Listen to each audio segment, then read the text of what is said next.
Valtteri, mikä sai sinut hakeutumaan opiskelijaksi Helsingin Pelastuskouluun?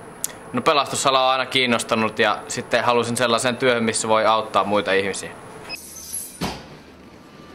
Antti, Suomessa voi palomiehen ammattiin opiskella 2 eri oppilaitoksessa. Miksi sinä hait Helsingin Pelastuskouluun? No Helsingissä voi suorittaa 3 vuodessa 2 tutkintoa. Ensinnäkin tämä pelastajatutkinnon ja sitten ensihoitoon suuntautuneen lähijohtajatutkinnon. Ja sitten mä oon asunut Etelä-Suomessa koko ikäni, niin tää oli ihan luonnollinen valinta. Suvi, sinulla on nyt takanasi kokonainen lukukausi alan opintoja. Mikä on ollut parasta opinnoissa ja mikä on ollut haastavinta?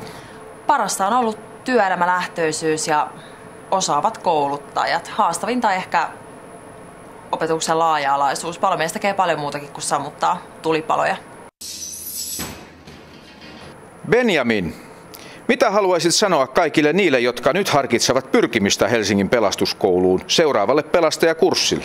No ei muuta kuin kiireesti paperita sisään heti kun haku alkaa ja nähdään ensi syksyn pelastuskouluun.